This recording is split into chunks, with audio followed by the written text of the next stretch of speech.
all across America and around the world. This is Veterans Radio. This is Veterans Radio. Welcome to Veterans Radio. I am Jim Fossone. I'm the officer of the deck today. We've got some great programs for you. I think you'll find very interesting. We always want to remind you can find more about Veterans Radio at its Facebook site or by going to veteransradio.net, where we're on the web 24/7. You can find a lot of our podcasts there as well. We post new ones every Tuesday, so you can get a new story, a new interview, something you didn't know before by going to veteransradio.net. And before we get started, we want to thank our sponsors. First up, we want to thank National Veteran Business Development Council, nvbdc.org. It was established to certify both service-disabled and veteran-owned businesses. You'll find out how they can help your business by going to nvbdc.org. We also want to thank Eisenhower Center. It's a brain injury recovery center. Learn more about eisenhowercenter.com. They're located in Michigan and in Florida. We want to thank Legal Help for Veterans. Legal Help for Veterans fights for veterans' disability rights all across the nation. You can reach them at 800-693-4800 or on the web at legalhelpforveterans.com. First up this afternoon, we're going to hear some more from Captain Paul Ryan of the U.S. Navy Reserve. He is the induction chair for the Michigan Military and Veterans Hall of Honor, which is inducting some more members from Michigan into that Hall of Honor this coming November 19th. The 2021 class will be inducted, and that's what he's going to talk about. He talked about the class of 2020, which is also being inducted in our earlier program, and you can find that on our podcast if you go to veteransradio.net and click on the Blog Talk symbol. That'll get you to our podcast, and you can hear his program that we recorded on the 2020 class of inductees. But here today is the discussion on the class of 2021. We want to welcome to Veterans Radio today Paul J. Ryan. Paul Ryan is a retired Navy Reserve captain. He's a resident of West Michigan, over in Johnson, Michigan. Started life in Brooklyn, New York. Graduated with honors from the University of Notre Dame. Commissioned as an ensign and made his way all the way up to captain. So, Paul, welcome to Veterans Radio. Hi, Jim. Good to be with you. Well, you served about 25 plus years in the Navy and Navy Reserve with all kinds of different assignments in peacetime, and you were a surface warfare officer. How did a nice boy from Brooklyn, New York, end up in the Navy? Well, interesting question there. I actually attended a military high school in Manhattan. It's a pretty unusual school at that time in that it was a day school, not a boarding school like a lot of military schools are. It was also parochial. It was Catholic. And the military program at that time was mandatory through the Junior Army ROTC program. Fell in love with that and was looking, when I was getting ready to graduate, looking at colleges, and I couldn't afford to go without a scholarship, so I was looking at Army and Navy ROTC scholarships and decided I didn't want to get that dirty by being in a foxhole, so I applied for a Navy scholarship and was fortunate enough to get it. Graduated from Notre Dame's Navy ROTC program with my bachelor's degree 2 weeks after the Vietnam War ended. The war ended April 30th, 1975, when the Viet Cong captured Saigon, and I was commissioned on May 17th. So I just missed the Vietnam War by 2 weeks. Some guys just have all the luck. But you had obviously a very interesting career and one that you enjoyed because you stayed, for the whole retirement period. Yes, I was on active duty for 5 years, all of that in San Diego, made one peacetime deployment to the Western Pacific on a destroyer. Was the oldest destroyer on active duty with the Navy at that time, was built in 1946, was in what's called the individual ready reserve after that for about 18 months before I started active drilling, and stayed with that until 2005 when was basically mandatory retirement. That's a federal law that governs reserve officers in all the branches. You'd have to be at least selected for the next promotion up, which for me would be Rear Admiral or one-star Admiral. And if you aren't selected for that, then you have to retire at 30 years of commissioned service, which is what I did in 2005. You had a very interesting civilian career in banking as well. You were involved with Fifth Third Bank in Grand Rapids, which, if you're old enough like me, you know as the predecessor was Old Kent Bank, which had a great reputation. So you had a very fulfilling civil career as well. Yeah, I was 37 years in banking. Stayed involved in your civilian career with military matters as well and veteran matters. You participated in the Michigan Committee for Employer Support of the Guard and Reserve, or ESGR. You were active with the Military Officers Association of America, the United Veterans Council of Kent County, and the West Michigan Veterans Coalition. And all of that's to say you are currently a board member on the Michigan Military and Veterans Hall of Honor, and that's kind of why we have you on today, because we want to talk about an upcoming induction ceremony. Right, open to the public, free and open to the public, so come on and join us if you find yourself in Lansing on November 19th. Well, let me turn now to the induction ceremony for the class of 2021, and as I said earlier, we're talking to Paul Ryan, who happens to be the induction ceremony chair, board member of the Michigan Military and Veteran Hall of Honor class for 2021. Why don't you tell us who's in that class? Yeah, another great class for 2021. In the military category, we have Pete Dawkins, Army vet, was a general. Catherine Farrell with the Michigan Army National Guard. Adolph McQueen, who served in both the Marine Corps and the Army, private to two-star general. Suzanne Parrish, aviation pioneer. Jeffrey Stitzel, long and distinguished career in the Army. Catherine White, one-star general with the Army National Guard. As in the veterans category, we have Joseph Gablesberger, Army vet, another private to lieutenant colonel story, rags to riches. Thomas Haas, Coast Guard veteran, academician. Mike Rogers, Army veteran. Joseph Schwartz, Navy veteran, combat surgeon in Vietnam.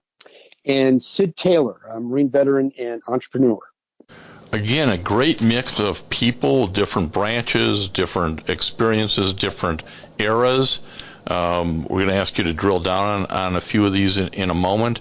But it's really an interesting mix, a lot different than the 2020 mix and the 2019 mix. And I think that's what the board's going for. Tell us a little bit about sort of that overriding goal to represent all folks in this Hall of Honor. Yeah, we while we focus on achievement, Jim, we want to be aware of the benefits of diversity. We actually see that in the board as well. We want a mix of officer, enlisted, branch diversity, demographic diversity, male, female, people of color. And I feel in my short experience with the Hall of Honor board that structure that attention to the benefits of diversity that we see resident in our board carries through to the selection process. And I think that awareness of diversity has helped us in 2019 and 2021 to come up with some really interesting and impactful slates of inductees. And the 2021 list isn't really any different. It's another collection of some really outstanding people. Well, let me ask you to drill down a little bit on a few of these folks. I'm intrigued by the story of Catherine Farrell. Tell us about that. Yeah, Catherine Farrell from Lansing served in the U.S. Army and the Army National Guard from 1987 until earlier this year in March.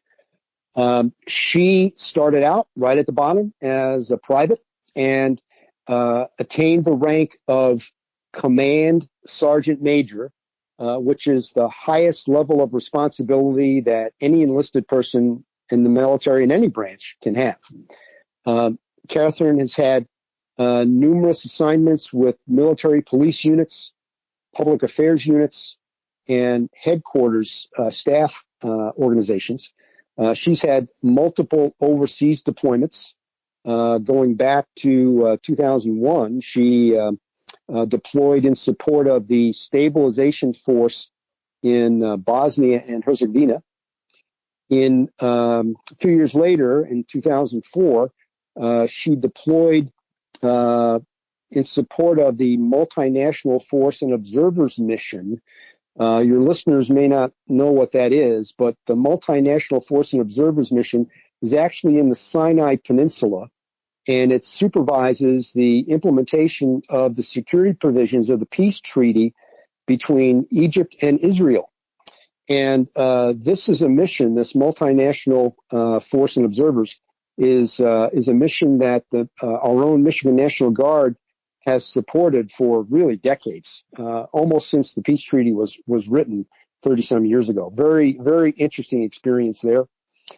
Catherine also deployed to Afghanistan with a military police unit, and also deployed to Guantanamo Bay in support of Operation Enduring Freedom, where our terrorist prison is. I've not spoken to Catherine directly about that, but I have spoken to other soldiers who have served there, and that's not easy duty.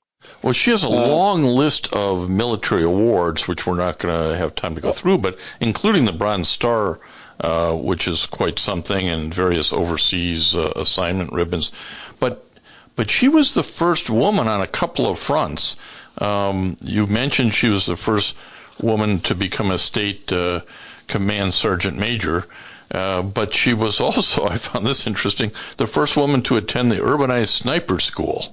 Yeah, let's back up just a minute to the state command sergeant major. There are lots of sergeants major in the Army National Guard in Michigan and in all the states, but there's only one that attains the rank of command sergeant major for the entire state. That is the highest position that an enlisted person can have in the Michigan National Guard, and Catherine is the first woman in the history of the Guard to have that. But as you alluded to, Jim, she's had some other interesting firsts.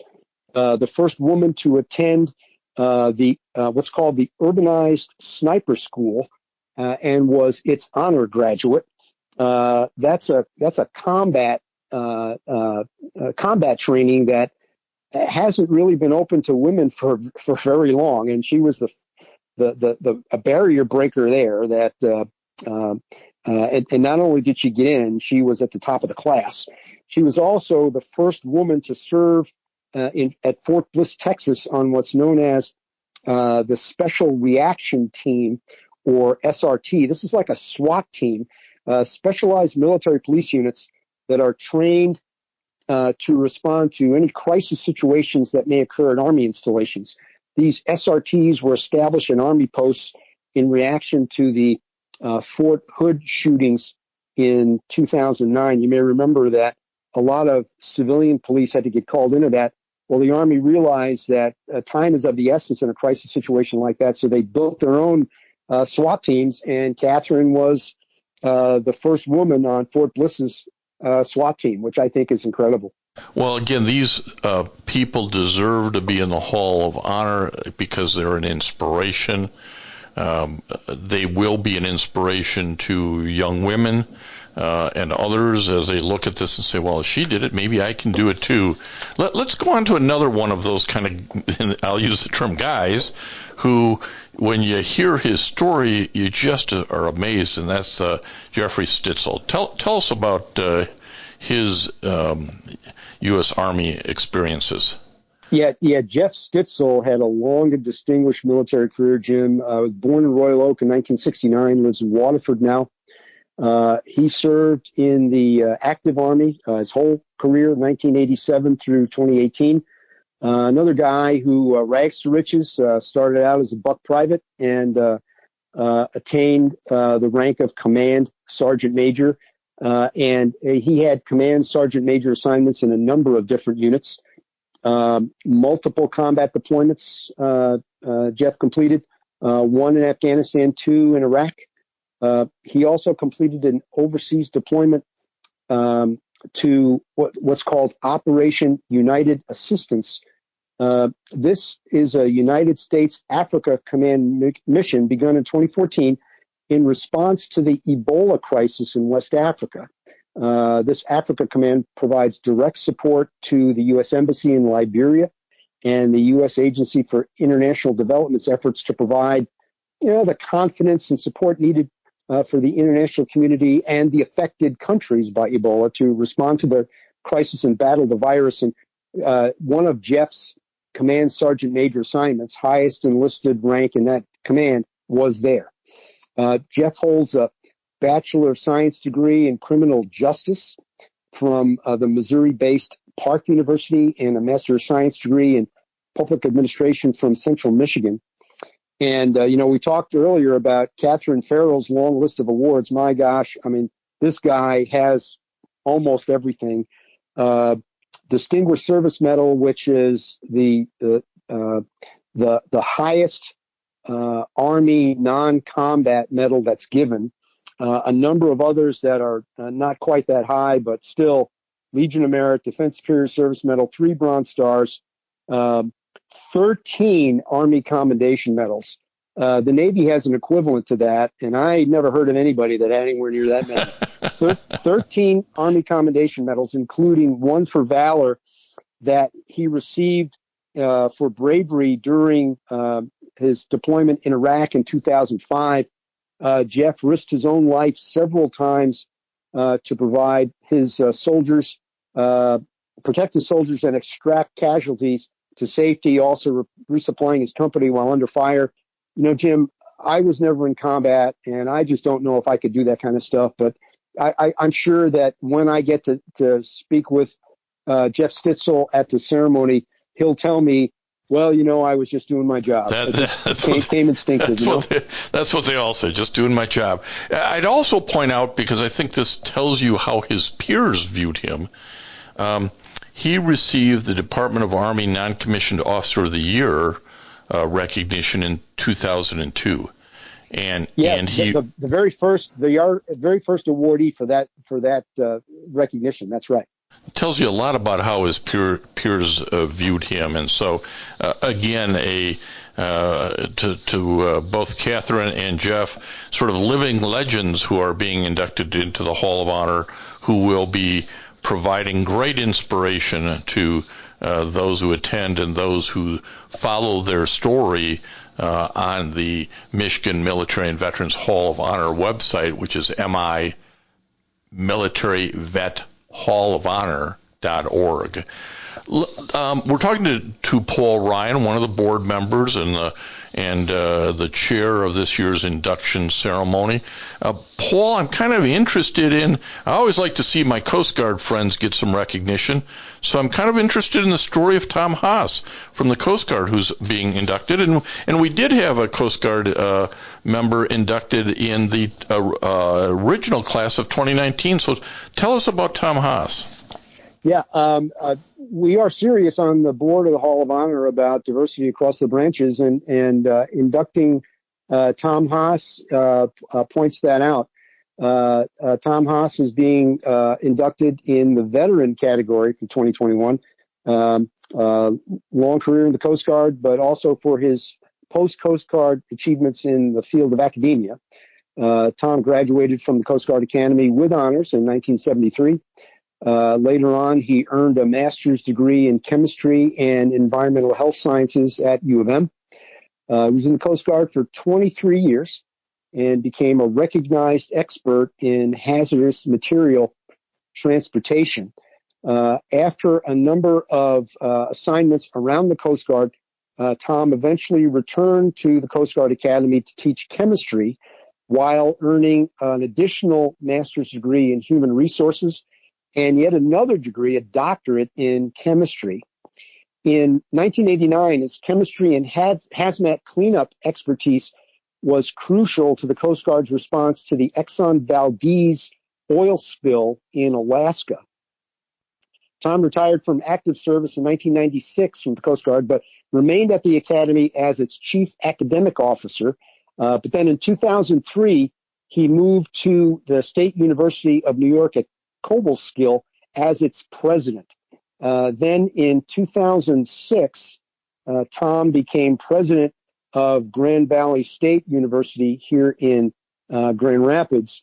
Under his leadership at Grand Valley State, 30 new undergraduate and 16 new graduate programs were implemented. He was instrumental in opening Grand Valley's Detroit facilities and adding 2.5 million square feet in buildings with LEED certifications, either silver, gold, or platinum. Because of these efforts, Tom was named the 2010 Michigan Green Leader. He also served as chair of the governor's 2016 Michigan 21st Century Education Commission. With respect to support for veterans, while he was president at Grand Valley State, he actually became a national leader in initiatives to support veterans' educational opportunities, including support for the Folds of Honor Scholarship Program. And these efforts and others earned Grand Valley gold status as a vet-friendly educational institution from the Michigan Veterans Affairs Agency. Really a great guy that had some very strong careers in both service of the Coast Guard and in the field of academia. Well, there's no doubt that Coast Guard Captain retired Thomas J. Haas should be in the Hall of Honor. There's one little story I want to pull out of his bio, which is one of the assignments he was on the Coast Guard cutter Mackinac, which was up in Traverse City. And it's noted here he met his wife Marcy in Traverse City while the Mackinac was docked in town for a week. It would turn out to be one of his favorite assignments. So, Michigan true and true here. So it's great to have Tom Haas going into the Hall of Honor. But Paul Ryan, I want you to tell us about a good old-fashioned Marine grunt, Sid Taylor, who's also going in. Yeah, Jim, I love this story. Sid Taylor is another 2021 inductee in the veteran category. He was in the U.S. Marine Corps in the 60s, combat veteran from Vietnam, machine gunner. He comes back from the war, puts off the uniform, and gets right into it in a civilian career. He, in the automotive industry primarily, 48 years of service to the automotive industry, 22 of those years were with General Motors.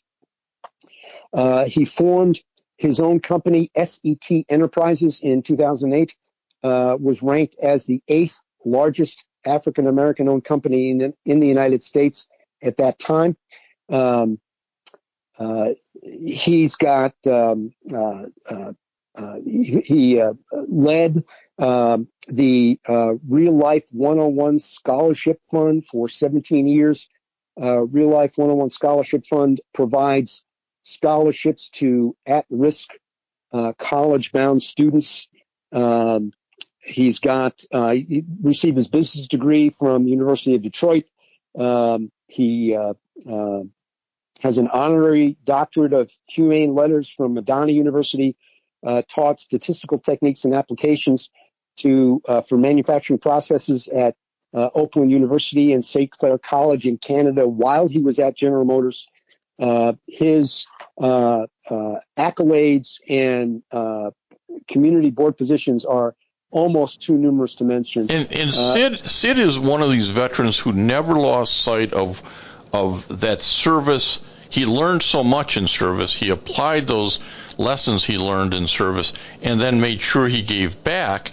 He sits, I know, on the National Veteran Business Development Council, nvbdc.org, helping veterans get certified and do work with companies looking for veteran-owned businesses. He was on the board of the Montford Point Marines of America. I mean, Sid's one of those guys, and you look at him and go, yep, that's, once a Marine, always a Marine, and he always has stayed true to helping veterans, hasn't he? Oh, yes, he has. He has excelled. Sid has excelled in service to veterans and achievements in the philanthropic area and in business, and has been recognized numerous times for that. I have personally not met him, but I can't wait to shake his hand. Just a great story. Someone who has been of immense benefit in so many areas in the state, and another really, really worthy candidate for induction into the Hall of Honor this year. Again, an inspirational story for those who will learn from our history. That's what the Hall of Honor is doing, is holding these men and women up through all the branches with all different types of experiences and saying, hey, we can learn from these men and women. And I think you're doing a great job, Paul Ryan and the board of the Michigan Military and Veterans Hall of Honor, in doing that. Would you remind our listeners, Paul, where this induction ceremony is going to be held and maybe where they can get some more information about it? Yes, it is will be held on Friday, November 19th at the Michigan History Center in Lansing. And the ceremony is expected to start at 12:30. Well, we want to encourage people to go to the website, which is mimilitaryvetHallofHonor.org, to follow along, read some more about the stories. You heard about all of these fantastic folks in the class of 2021. We were only able to drill down on a couple of them. Adolph McQueen's story is very interesting. Susan Parrish's story as an aviation pioneer, a woman pioneer, very interesting. There's a couple of congressmen in there, former Congressman Mike Rogers and Joe Schwartz, but it's the story you're really telling in the Hall of Honor is their service before they became congressmen and what they did afterwards that kind of gets them into this. So some really interesting stories we weren't able to touch on. Right. And as I went through with my fellow board members, the selection process for these inductees, I'm reacting as, oh, who knew? I had no idea. I had no idea they did this. And these are our fellow citizens, either still living or departed, that have achieved all this. It's astounding to learn it, and we hope to impart a lot of information to the public at the induction ceremony, as well as the website, as you alluded to, Jim. Their complete stories for all the inductees will be there. And if anybody wants to help support the mission of this 501c3 organization, the Michigan Military and Veterans Hall of Honor, you can go to that website. There's a way to become a sponsor for either this ceremony or future, and I'm sure the board would appreciate all the economic as well as public relations support for these activities, wouldn't they, Paul? Help us to help the citizens of Michigan learn about these outstanding people. Captain Paul Ryan, we appreciate the time that you gave us today to talk about the Michigan Military and Veteran Hall of Honor. Thank you, Jim. Appreciate the opportunity, and it was really great being with you. Well, now you know there is a Hall of Honor for Michigan Military and Veterans. Check out their website. After a few messages come back around, we're going to tell you about a piece of history that you don't know about. Military veterans touch everyone's life. I'm guessing right now you're thinking of a veteran, a close friend, relative. Maybe it's you. Even the toughest of us sometimes need help, but don't know where to turn for support. You don't need special training to help a veteran in your life. Even small actions can make a world of difference. If you know a veteran in crisis, please call the Veterans Crisis Line, 800-273-8255. 800-273-8255. A message from the U.S. Department of Veterans Affairs. If you have a VA claim denied by the Board of Veterans Appeals, contact Legal Help for Veterans at 1-800-693-4800. They're experts in handling cases before the U.S. Court of Appeals for Veterans Claims. Their number again, 1-800-693-4800. This is Dale Throneberry from Veterans Radio with an important announcement for you, our loyal listeners. In partnership with U.S. Wings, we are bringing back our monthly flight jacket giveaway. Beginning right now, you can win a Top Gun Maverick flight jacket. This is U.S. Wings' recreation of the exact CWU jacket worn in the upcoming Top Gun 2 Maverick movie. It is made from military-grade satin nylon. The patches on the jacket are authentic military patches supplied to Paramount Pictures for the Top Gun movie. This jacket could be yours. All you have to do is register to win. Go to veteransradio.net, click on the flight jacket, and register to be in the drawing to win this month's Top Gun flight jacket. The winner will be announced on our monthly benefits program, which is the last program of each month. Don't miss out on your chance to win this incredible U.S. Wings Top Gun flight jacket. Go to veteransradio.net and register now. As a regular listener to Veterans Radio, you know that we love to bring you stories that maybe you haven't heard before, a little piece of history that's been lost, something that's going on into the future. Dale and I take a lot of pride in bringing you different things, and I want to bring you a different story. This is on the 688 Central Postal Directory Battalion of the Women's Army Corps from World War II. It was a all African American battalion given a almost impossible task. It was considered impossible, but they did it. So we're going to talk to an author of a book who took this actual historical story and turned it into a novel, making it a little more readable. So Kaia Alderson's the author.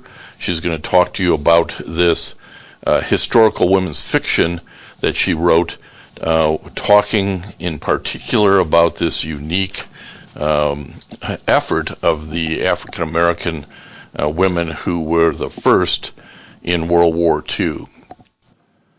We want to welcome to Veterans Radio today, Kaia Alderson. Kaia, welcome to Veterans Radio. Hi, thank you for having me. Well, we have you on because you are an author of historical fiction, and you write on a variety of subjects, including African American women history, and you've recently written a novel called Sister in Arms about the 688th Postal Battalion, which I think our veteran radio listeners are going to be very interested in. But let me set this up a little, Kaia. You are a graduate of Spelman College. You have a master's from the University of West Georgia, and writing is your profession. Did you always want to be a writer? Yeah, subconsciously it took a minute for me to accept that fact intellectually, but yep. And you, as I say, you write historical fiction. How did you gravitate to that particular genre? I have always been a history geek since very young. It started with sitting on my grandparents' neighbor's porch. I must have been like 5, and she said something about Pearl Harbor, and I was like, what is that? And that was my introduction to World War II. And then later on, my father put some books in my hand because he knew I liked to read, and I was just like, whoa, this all happened. And so it just, as I accepted the fact that I was a writer, it just became a natural conclusion.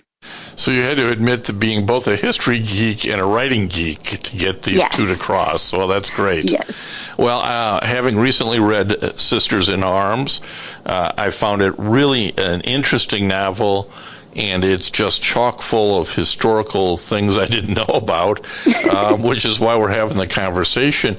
But how did you stumble on the story of the 688th Postal Battalion?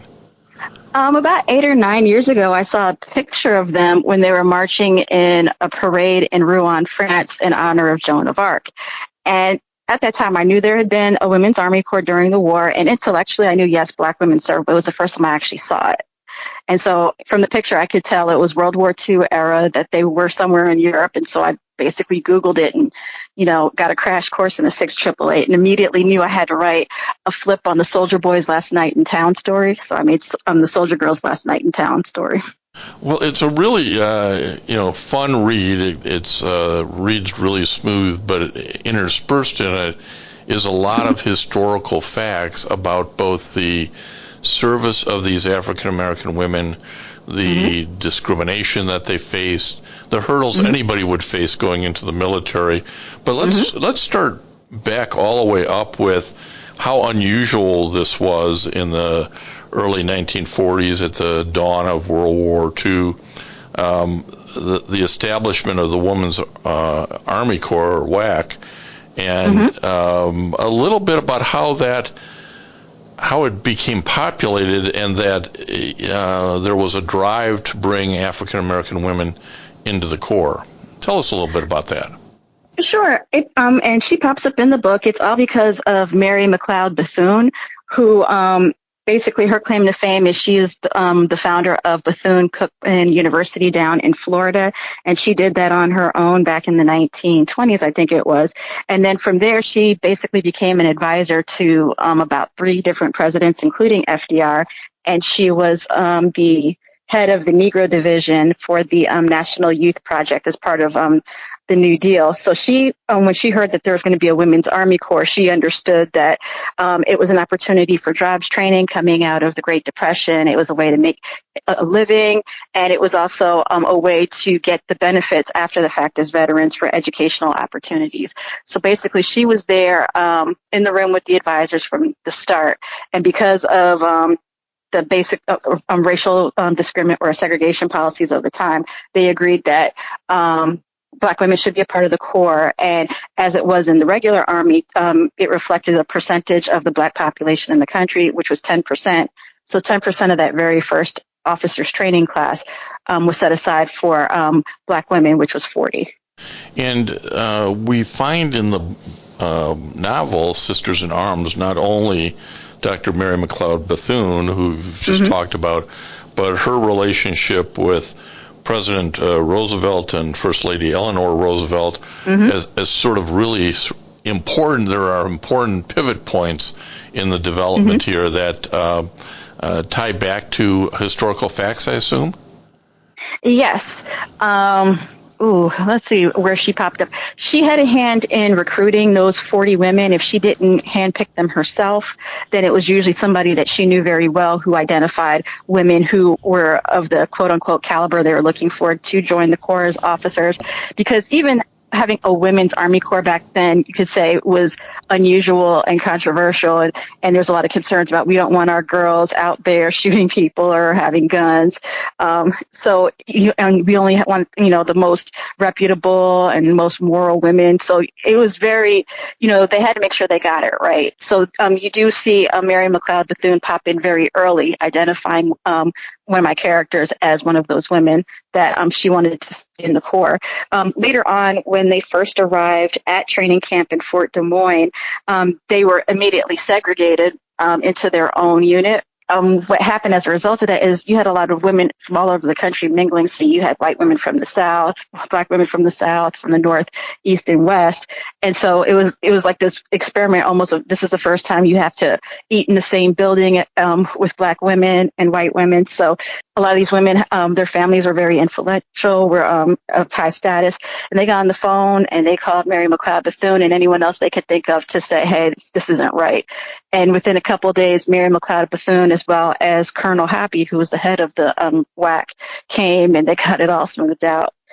Well, it's one of those experiments, and you sort of see it occur where they are trying something new, and it's even today where the first person of this type or that type has to be successful. Otherwise, the detractors get to say, oh, see, we told you it would never work. You couldn't have women rangers, or you couldn't have this or that.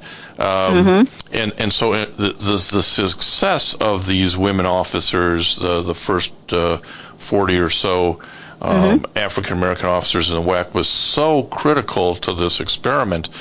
But I want to talk about one of those women in particular, Major Charity Adams, who later became Lieutenant Colonel. But before we get there, because I kind of skipped over this in my excitement, the 6th 888 Postal Battalion was sent to solve a big problem.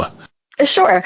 And I apologize if I'm giving you history that your listeners already know, but it basically goes back to D-Day in June of 44, where you had the push onto the continent. And as they were having victories and the Germans were pulling back, everyone was saying, oh, the war will be over by Christmas. And so not as much attention was paid to the mail that was intended for the troops and all the volunteers. Well, come Christmas, as we all know, the war was still going on. And at this point, we now have about 6 months worth of mail piling up in Birmingham, England. And by the time the 6th 888 got there, it had expanded to basically 6 airplane hangars, fruit cake and treats and everything like that were rotting, sorting the mail. Military brass was like, these guys need to get their mail. They need to get letters from their families, from their sweethearts, something to give them, something to push forward for. In that particular case, they assigned the guys who were already there, and they couldn't figure it out. Then they had some WWICs that were already there. They couldn't figure it out. So they were like, okay, we'll give this impossible task to these black women. So they assembled a battalion and sent them over. The first group went over in February of 45 to find this big, huge mess because of security reasons and other reasons. They didn't know what they were going over to do. So very few of them had any training in mail operations, if at all. So basically they just showed up, saw this mess, and they just figured it out. So they were given 6 months to get the mail under control, and they were able to get the job done within 3.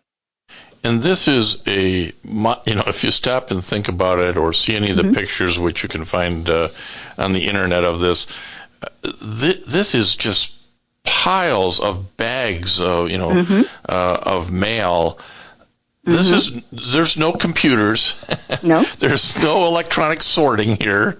There's no Excel spreadsheet databases. This is a by observation and write it down on a card process to try to move millions and millions and millions of pieces of mail, not all of which are even properly addressed. They might just say, Bobby in France, no last name, no troop, no nothing.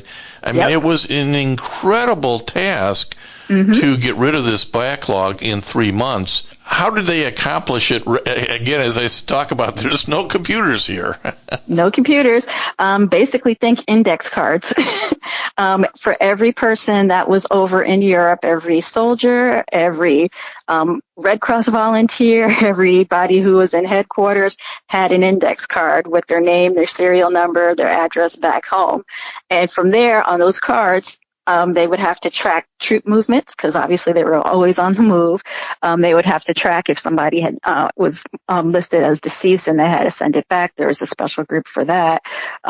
There was, again, as you said, the packages weren't properly addressed, so there was another team that had to go and figure that out. It really was an incredible task that these women performed, and they sort of had a motto here too, didn't they, about it's no mail, low morale. And any of us who've ever served anywhere, and I was on ship, so we only got mail when we came into port, that's so true.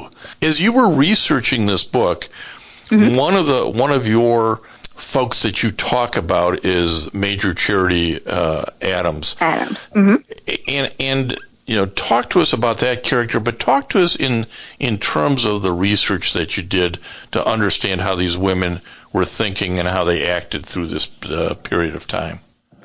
Well, fortunately, Major Charity Adams, her married name is Early, wrote a memoir before she passed in 2002 called One Woman's Army, and it basically traced her experience from just prior to the war starting, to her joining the Corps, her training, and how she wound up commanding that unit that went over to England. And so that was very helpful. Also, there is a documentary out called The 6888, and that actually had footage of her, video footage of her talking. So that was really cool for me because it was the first time I could hear her speak. And that actually helped me a whole lot because hearing her actually speak about her own experiences, it reminded me how spunky the women of that generation are and how much fire they had. And even though this was later on in life, I could still see where that fire and that spunk would have benefited them and helped them along the way during the war. So that was also helpful. There is a book called by Brenda L. Moore called To Serve My Country, To Serve My Race, which is a more academic account of what these women did and what their experiences were. And also A Mighty Justice by Dovey Johnson Roundtree. She was not a part of the 6888, but she was a part of that first WWII officer class. So I was able to get a sense. She was able to corroborate some things or show some different events that Charity had or Major Adams had talked about and see it from a different perspective. So that helped to kind of make sure I wasn't just too one-sided with my story. And it is important that a book with this sort of history in it, which can easily get lost to the dustbins, be readable and be something approachable. You know, not many folks are going to read an academic book about a particular unit or division or battalion or this period of time, unless they're maybe a women's studies scholar or an African American scholar. So that's why I think it's important for folks like you to write the way you do and draw regular people in, if you will, to enjoy that history, learn from that history. And I think you've done a great job of that. Thank you. And you have to deal with, there are some unpleasant things to deal with during this historical period as well, aren't there? Yes. A lot of people had problems with not only women in uniform, but black women in uniform and black women who were officers. Depending on what part of the country you were, just seeing your uniform and your insignia, people got real offended at the thought that just by custom and habit of being in the military, expecting a white man would have to salute you. And some women were assaulted and beaten up. Some were arrested for not sitting in the right section if there wasn't, a black female officer section in the train station or the bus station. Some other things, there's one account that is actually based on Major Adams' real life experience where she was on the train. There was a woman there who had the MPs called in on her and accused her of being an imposter because there was no way that a black woman could be an officer. And to that MP's credit, he did say, "Ma'am, I'm not going to arrest her because if she is in fact an officer, she's my superior and I'm not getting in trouble for something like that." So they did have these type of encounters. And they're not skipped over in Sisters in Arms, and I think that's a credit to trying to report this or write on this accurately, but also to remind us all sitting here 75 plus years later that, hey, this is how it was back then traveling across the country and the challenges and discrimination that folks had to face to be able to, in this instance, even serve their country. And this, the 6888 didn't go through this in France without some tragedy as well, and you write on that. Maybe you can touch on that Jeep accident. Sure. If anybody goes to the American cemetery in Normandy, they're going to see that there are 4 women buried there, and 3 of them were members of the 6888. And in July of 1945, while they were stationed in Rouen, France, there was a Jeep accident. All 3 women were part of the entertainment corps within the 6888, and I have yet to find any account of the actual accident giving the specifics other that they were in a Jeep accident. And what was incredible about that particular incident was the women's response, because you had so many different women from all different backgrounds. There were women who in the 6888 who had experience with mortuary sciences, so they were able to help prepare the bodies. They were able to secure coffins, not the standard pine box you would get in a war situation. they were able to do something extraordinary with limited resources and, not an active war zone anymore. But, despite that tragedy, they were able to pull together, something other than, you could say, what was standard fare for that time. Well, and again, all of this is reported in, if you will, the book, Sisters in Arms, but it's this historical fiction, a novel that's very readable, very approachable, moves along. You can learn a lot about the 6888 by going to YouTube and seeing some of the videos. The Army's got some good interviews up with the few surviving members, even from 10 years ago or more, of the members of the battalion. But I wanted to turn and talk a little bit about an attempt to honor the 6888 Postal Battalion by Congress. Tell us a little bit about what's going on there. There is a group headed by retired Colonel Edna Cummings, and they helped to get a bill into Congress to help award the unit with the Congressional Gold Medal.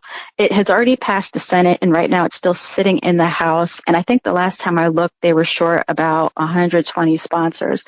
But basically, it's to give a national, if you will, recognition for what these women did. Because a lot of people are like, when they first look them up, they just sorted the mail. But as we talked about, it's more than that, especially if you've been in that situation. Even if you've never been in the military, if you've been to summer camp, you know how important that letter is from home and helping to keep the morale up. So, and it's also based on the fact that when these women came home in early 1946, they came home to no fanfare, to no nothing. It was just like, they got off the ship, got processed out, and just went back to life. Where you see, in other cases, when other troops came home, there was a lot of celebration and things like that. And I think that's part of the reason why the story of this particular unit got lost in history, if you will.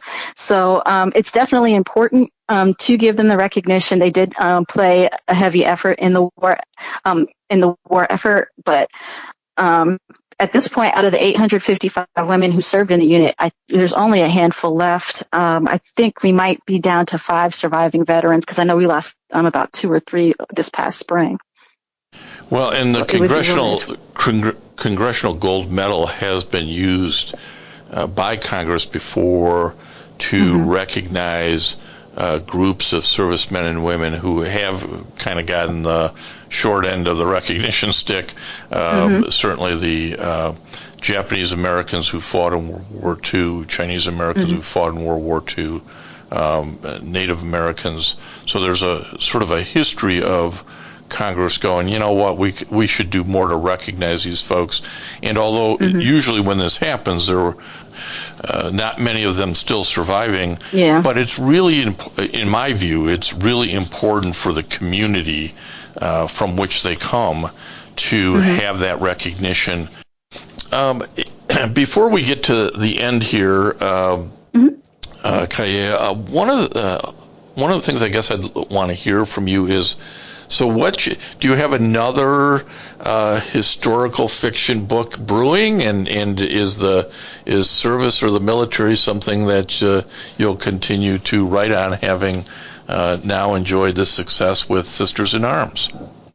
Well, my next book, the working title is called In a League of Her Own, and it's going to be about Effa Manley, who is currently the only woman who was inducted into the Baseball Hall of Fame.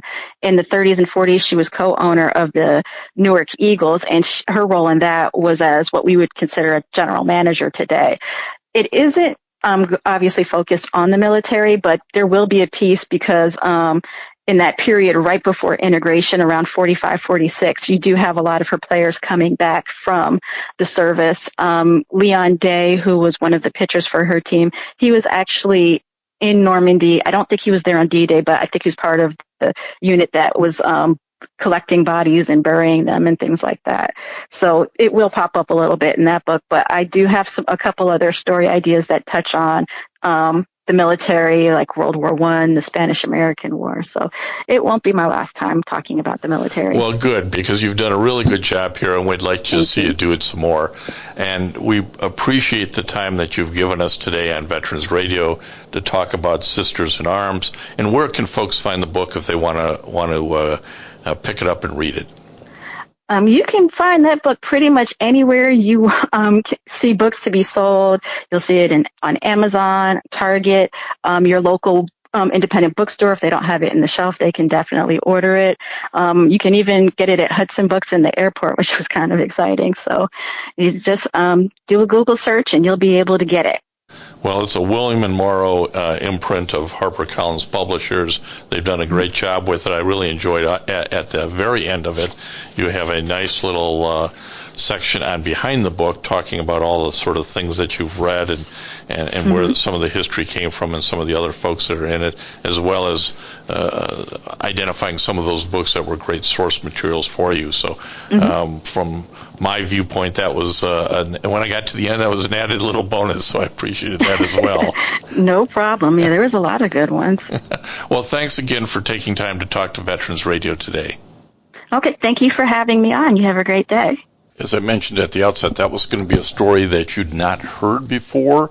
I know when it was brought to my attention, it was sort of, wait, this is the first group of African-American officers in the U.S. Army, and they were given what duties? So I hope you found it as interesting. We also want to make sure we thank our VSO sponsors, in particular Vietnam Veterans of America, Charles S. Kettles, Chapter 310, VFW Graf O'Hara, Post 423, and American Legion Press Corps, Post 46, all in Ann Arbor. They've been longtime supporters of Dale and Veterans Radio, and we want to thank them for that. So we hope you come back next time. Visit us at veteransradio.net to see what we're doing on the podcast front. We post every Tuesday with something new we think you'll enjoy. You can certainly keep track of us on Facebook. Like us there, and you'll get our posts. There's a lot of interesting information that we get to put up there as well throughout the week, and we think you'll find interesting. And next week, Dale will be back with some more great stories about veterans and what we're doing. If you get a chance, go ahead and look at the Michigan Military and Veterans Hall of Honor website. We think you'll enjoy that as well. So until next time here on Veterans Radio, you are dismissed. The new Willy Wonka Golden Ticket games from the Virginia Lottery are here. The Scratcher gives you the chance to win up to $100,000. The online game gives you the chance to win up to $1 million. For more information, visit VALottery.com. With the Lucky Land Slots, you can get lucky just about anywhere.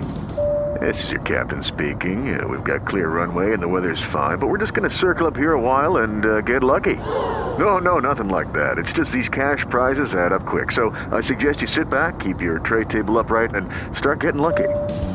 Play for free at LuckyLandSlots.com. Are you feeling lucky? No purchase necessary. Void where prohibited by law. 18+ terms and conditions apply. See website for details.